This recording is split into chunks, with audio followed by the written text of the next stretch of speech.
It seems like it happened overnight, doesn't it? One day, we were just Googling recipes and arguing on community chit chats. The next day, we woke up to a world where computers can write poetry, paint art, pass the bar exam, write songs, sing songs, and potentially replace us. Depending on who you ask, we are either standing at the dawn of a new utopia where we never have to work again, or we're inching closer and closer towards the plot of Terminator 2. There's so much noise, there's so much hype, and there's a whole lot of fear. We hear the buzzwords thrown around constantly: large language models, neural networks, generative pre-trained transformers, hallucinations. But when you strip away the tech jargon and the billion-dollar valuations, what is actually happening to the human experience? Are we evolving, or are we just outsourcing our brains?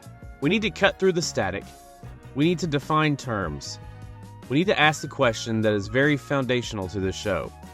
Welcome back to the podcast. I'm your host, Ben Lewis, and today, what are we talking about?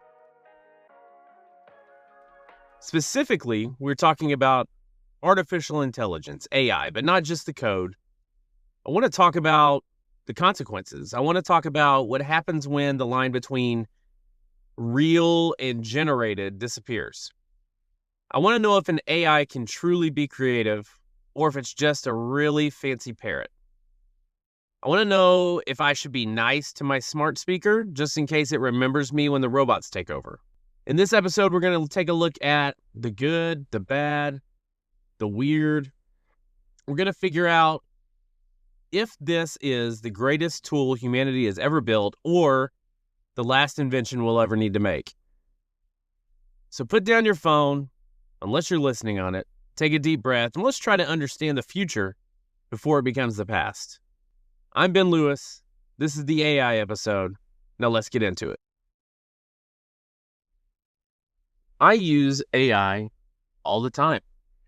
I use it through ChatGPT. I use the Google Gemini. This is something that I use a lot. I find that in my usage of it, it's almost like an assistant that helps me dig through everything that I would find on Google, right? So if I am searching for, say, a certain recipe, then I can search for that recipe and it's going to give me the best option instead of 8,700 little micro recipes that I have to flip through to see which one is the one that I want to use. I do see the implications in society where AI could be negative. One of those is I've seen people talk about AI companions. So these are basically chats, basically like if you were to send yourself text messages over and over again, except you're sending them to not a real person, but an AI person.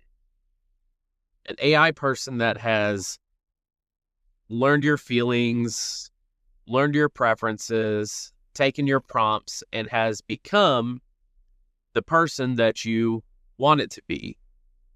And I think that it's very, very sad that somebody would look to an AI companion because they didn't have anyone in their real life. How can we identify these people, and how can we be somebody for them instead of them having to generate an artificial intelligence version of a companion that they have things in common with, whether it be through a romantic interest or just a friend, right? That's not a situation that I've ever been in, but I can see where people could resort to that.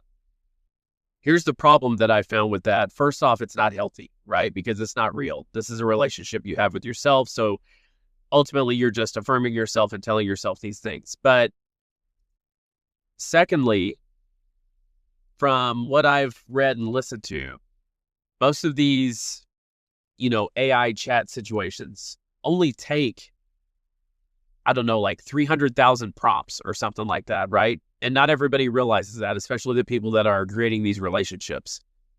So what does that mean? That means that there is a finite number of responses and length of time that this relationship can last. That means that after you hit the number, if it's 300,000 or if I'm off on that, something like that, that this AI chat will ultimately reset and go back to zero. They don't know you. They don't know your preferences. They don't remember any conversations you've ever had. It's ultimately like somebody you care about dying, but it's not a real person. But that feeling can still be real to people, and people that are in isolation so much that they create an AI chat companion, this could be something very detrimental to them. So this would be one of the concerns, in my opinion, of artificial intelligence. Now, another would be if these artificial intelligence robots actually become a thing. I've heard all kinds of weird ideas that I don't even want to get into on a family show, but I mean, I don't subscribe to the rhetoric that this is how the Terminator 2 saga started. I don't believe that robots are going to be traveling through time to stop the AI takeover. That's nonsense. I do believe that there is the potential for these to be weaponized. Now, what does that look like? Well, if you think about it like this, countries that have soldiers to defend them are a necessity. I honor our veterans. I thank them for the sacrifice for everything they do for our country. If you were to weaponize AI, it wouldn't necessarily be the country that has the best military programs or the strongest soldiers. It would be whichever country the most technologically advanced. So I feel like that changes the landscape a bit. Now, obviously, we are very advanced as far as that goes. China's advanced, Russia's advanced. But you even hear the president lately talking about, in his meeting with the heads of the China Republic, that he's negotiating, rare minerals that are needed for technology. Well, if those are produced there and not here, and somebody wanted to stop us from production of an artificial intelligence military operation, then it would be very simple, and it would be to cut off what we need to create those, creating an ultimate power somewhere else.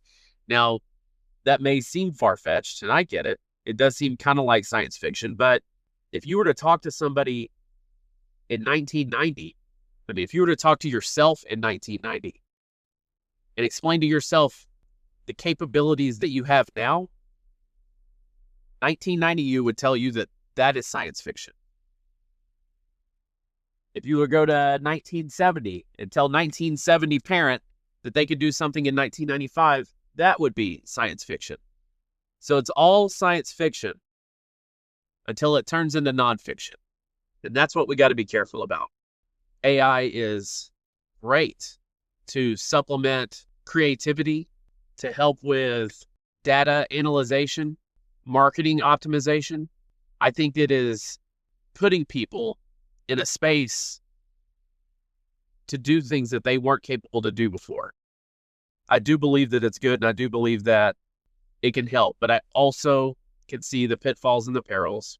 I know one person I listen to almost every day, Matt Walsh, is 100% against AI. In fact, he had an entire conversation with an AI personality that was supposed to be him. It did sound like him, had his same talk cadence, but here's the trick. It didn't know all of his information. So the information it was giving wasn't accurate. Here's Matt Walsh and his feelings on AI. All right. Well, if you listen to the show, you know that there is nothing I hate more than Yep. No, I don't hate everything. There are things I like, but the thing I hate probably most in the world right now is AI. I really hate AI. I hate it down in the deepest depths of my soul. I hate AI. And because I hate it, of course, my producers had this great idea that because I hate it, we should do a video based all around me engaging with this thing that I hate. What I've been informed by McKenna is that there is, with this proliferation of AI technology, all of it is awful. All of it is from the pit of, hey, we're making an AI version of you. What do you think about that? Because if they had, I think that's what that means. And the bio says, I'm Matt Walsh, an American right-wing political commentator and author. All right, so then we call it, and I guess I talk to it. This is creepy. I don't like this at all. No. I'm not amused in the slightest by this. Meanwhile, my phone is getting virused all to hell right now. I don't even know what is this? Like, is this going to put a virus on my phone?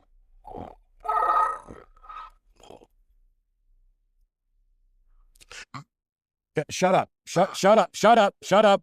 Let me think for a second. I don't like this at all. I said, shut up. Stop talking. Okay, hold on. See, I don't like this. I don't like it. This is not right. No part of this is right. This should not be legal. I mean, the cadence is not exactly there, but it's exactly my voice, isn't it? It sounds exactly like me. I worry that this is something that is going to become more and more prevalent. Right now on social media, whenever you post something that is AI generated, you're supposed to label it as AI generated. Does that mean everybody's doing that? I'm sure not. Right? I see these pictures that people post of themselves that are obviously AI generated. Like they've taken their picture and said, I don't know, like make me better looking, right? They're obvious to me, but they're not obvious to everybody. That being said, I'm looking at videos sometimes. My wife shared them back and forth, because that's how things work now. And I'm like, 1 out of every 5 that she sends me is AI generated. There's just no way it's real, right? And so as that line becomes more and more blurred between AI generated and reality, at what point does it mesh together completely? At what point does an actor who's well known get replaced by an AI version of himself because the technology is so good that it looks real on screen? And I know there are rules against it, whatever, but at what point? There was a movie in the early 2000s called Simone. I don't know if you remember this. Al Pacino, he's like super old. He's a movie guy. He's trying to find the next big actress for his movie. Nobody wants to work with him. Somebody approaches him with the idea of a simulation, Simone.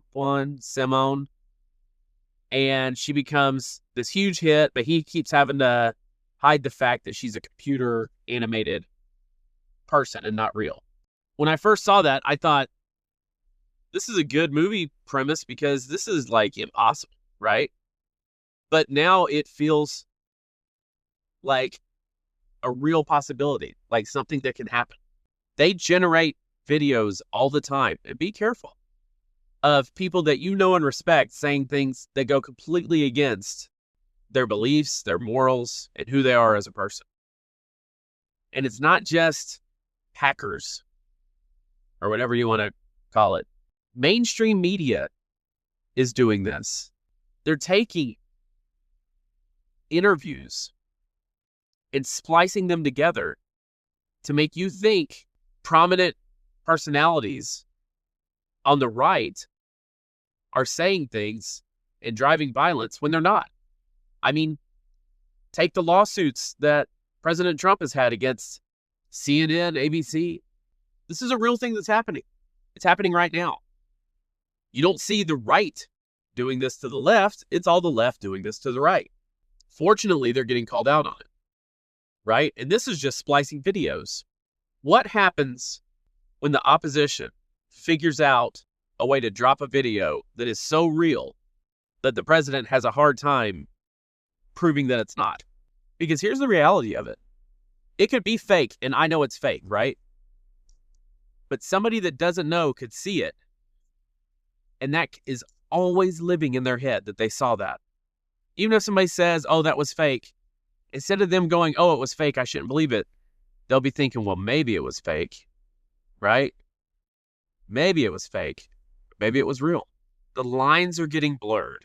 You have to have the knowledge and the awareness of what's going on, or you will be fooled. You will be fooled.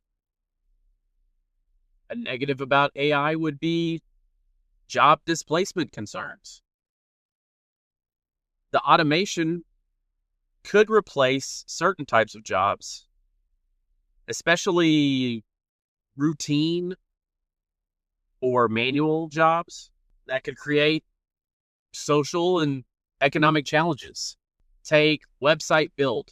Website creation used to be something that a specialized sect of people in America could do. You would reach out to a website development company and they would develop your website. It started to become easier with do-it-yourself options, but you were still doing that, do it yourself. Now, with AI, you could have an entire website for your restaurant, for your retail business, built in a matter of an hour. That's a job that somebody else used to do that they don't do anymore. That's money that you used to spend to somebody else that they don't earn anymore. And that's because AI is here to do it. You see that as a negative. And if you were in web development, then you would see that as a negative. You could see that as a positive. For, say, myself, whenever I'm trying to develop a website, that's money I save. I go in and use AI. But I also have to kind of think that the people that were in web development also are pivoting to other things, perhaps using AI to do that and being able to put out more websites. So there's always two sides to the coin. I want to take a minute to tell you a little bit about Cowboy Revolution apparel. Now, obviously, you've seen my cowboy hat on the cover of this podcast. And let's be real, when you hear cowboy, your mind jumps to the hat. The silhouette, the statement, but you're not always out roping cattle, right? You're navigating the concrete jungle, or maybe just a chill Sunday morning, headed to church. That's the gap Cowboy Revolution apparel fills. They're taking that iconic Western spirit and putting it into the clothes you actually live in. Starting with the gear that keeps your head warm and looks sharp, hats and hoodies. Their hoodies aren't just soft, they're substance. They're heavyweight fleece designed with a rugged durability that's rare these days. Think reinforced stitching, metal tip drawstrings that fits you and lets you move. They're built to be your best friend when the temperature drops, whether you're fixing a fence or just hitting the coffee shop. These are the hoodies that get better, not bagged out with every wash. And the hats, we're talking about more than just your standard cap. They've got structured trucker hats with classic Western patches that pay respect to the ranching life. They've got wool caps for that vintage frontier look, and for those who want the full silhouette without the fuss, they offer premium, crushable felt hats that are easy to pack, but demand respect when you wear them. Every stitch, every buckle, every curve is deliberate. You don't have to wear a full Western rig to carry the grit of the West. Just throw on a Cowboy Revolution hoodie or a CR hat and you're good to go. It's about quiet confidence and uncompromising quality from a veteran-owned company. Another issue would be bias and fairness issues. And I would say that could come in the form of the responses generated from the prompts. So before your AI search engine, say if you're using ChatGPT or Gemini or whatever you're using, learns you and learns the answers that you want to hear, it's going to be skewed, and it's going to be skewed the way of media. Media is more liberal. It's more of a leftist-based ideology. So whenever you're asking for answers on, say, hot-button topics like abortion, transgenderism, border control, things like that, if it does not have a basis of knowledge, it's going to skew left. The answers you're going to get are left. The opinions are going to be left. So, like, for me, I'm a conservative Republican Christian, right? So whenever I'm asking for a response, a lot of times I will include that in my prompt because I want there to be no mistake about where I stand. The more information you give it, the more detailed the response. But a lot of people don't understand that. So they just ask a quick question and they get a liberal response. And if you don't know any better, you're thinking, oh, well, this AI robot told me this and they're smart, so this must be the right answer. Well, it's not the right answer. It's not always the right answer. Ask Matt Walsh. It's not always the right answer. That being said, you can make some really sweet marketing images with these AI generators. Do a lot of cool things to pictures. You can have it make videos. You can have it create songs. And that's all cool. But what happens when that starts taking over for the actual creative human beings? I heard this the other day about the first AI-generated song. All right. Barons.com reports a country music song featuring a male singer's voice generated by artificial intelligence reached the top of the U.S. charts for the first time this week. Walk My Walk by Breaking Rust, an artist with no identity but widely reported by U.S. media to be powered by generative AI technology, made it to the top spot on Billboard magazine's chart ranking digital sales of country songs, according to data published on Monday. AI-generated songs are creeping onto the music charts in various scenes, and country music is no exception. So, allegedly, this is like a hit song now. And we've heard this story before, by the way, about AI songs that, they're big hit songs. They're topping the charts. And a lot of times that has turned out to be not exactly true. In this case, I think it is. But before we talk about that, let's play, just so you know what we're talking about, and I know you're curious, as I was. So here is this AI song. Listen to it.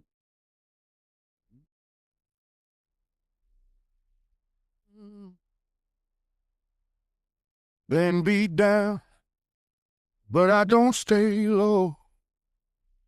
Got mud on my jeans, still ready to go. Every scar's a story that I survived. I've been through hell, but I'm still alive. They said, slow down, boy, don't go too fast. But I ain't never been one to live in the past. I keep moving forward, never looking back, with a worn-out hat and a 6-string strap. You can kick rocks if you don't like how I talk. I'm gonna keep on talking and walk my walk. Ain't changing my tone, right. ain't changing my tone. I was Okay. on this. So that's the song. It sounds real in that it does sound like a human singing. That's the scary part. If I heard that, I mean, it sounds like a person. So it's a good song, right? But, like they said, no heart. But it kind of sounds like a Shabuzi song to me. So if I think it sounds like Shabuzi, does that mean it actually does have heart? Or does that mean Shabuzi's music has no heart? A question we'll never have the answer to. A negative thing that I've seen just in my field of work. So yes, I know you think that I'm a millionaire off of this awesome podcast, but in reality, I also have a job where I'm in sales. I work in a company that we compete against other companies to bring other companies into our company. That's very vague, but that's what I do. And I had a meeting not too long ago with a gentleman that said he got some information on our company and it didn't seem good. Okay, what's that information? Well, he read me off 5 negatives about my company, 4 of which were inaccurate. 1 could be substantiated, but was already addressed. Now, why did he get negative answers as a response? Well, because if his ChatGPT or his Google Gemini is connected to his Google account and he's trying to Google negative things about the company to throw back at me to try to get a lower price, then what is it going to think that he wants to see? Right. Negative things. And so that's what it's going to feed him. And it's not factual negative things. It's more like negative possibilities. So not factually based, just in this industry, you could possibly see XYZ. So then I've got to debate with this guy about the knowledge, quote unquote, that he has from his quote unquote research, which was basically asking ChatGPT to give him information about our company, where he's already searched for negative things, and they gave him 5 negative things. Here's what you want. This must be what you want, because all you've been searching is negative things. So this must be what you want. So I'm going to give you what you want.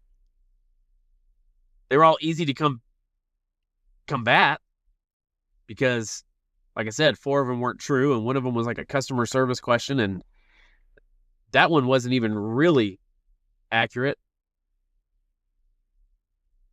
But generically, yeah, you could say customer service, because what does everybody have issues with every company? Customer service. Except Chick-fil-A. So I don't know that it's a negative because it's inaccurate information. But it was also just bothersome for me as a person that I even had to have the conversation with him. Think about the implications with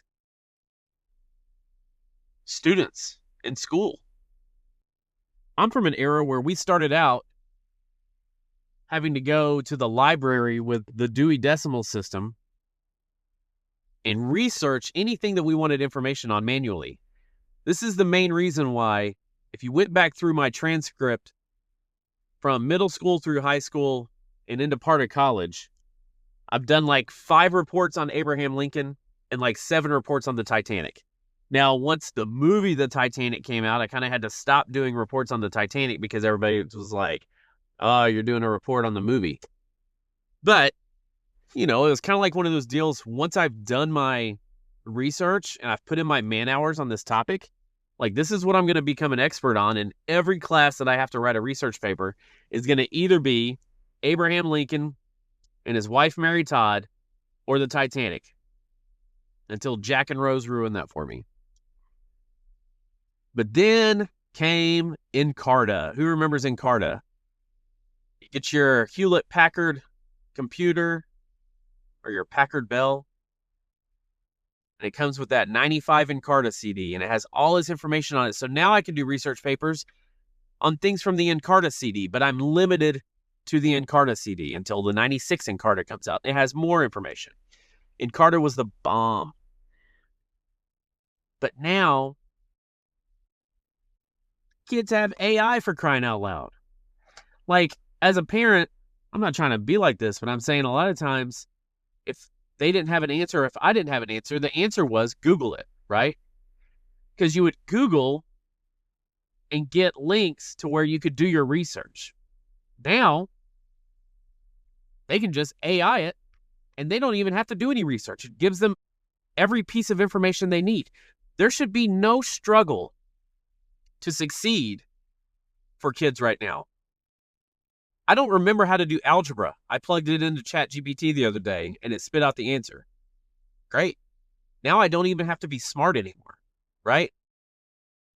So, like, the jokes that we used to make about my daughter or my son is asking me how to help with math, and I don't even remember how to do math. Well, you don't have to remember math anymore. Thank you, Gemini. Thank you, ChatGPT. So it does help me there, but you've got to watch out, because somebody could use it in a nefarious manner. I was supposed to write a 3-page essay and I didn't write anything. So ChatGPT, spit me out a 3-page essay so I can type it out, turn it in, right? It's a quick, easy A. But my kids' teachers say that they have AI detectors that can tell if a paper is written by AI or not. Now, first off, I want to say I don't believe that. But second off, I appreciate the effort because you got to try to police it somehow. That feels like it could come across like you are stereotyping a kid. Let's say that little Bobby is not the best at writing essays, right? He's consistent with C's and D's. But then all of a sudden, he's like, you know what? I'm going to really try on this one. Spends his time, puts his pencil to paper, does his research, and comes up with his absolute best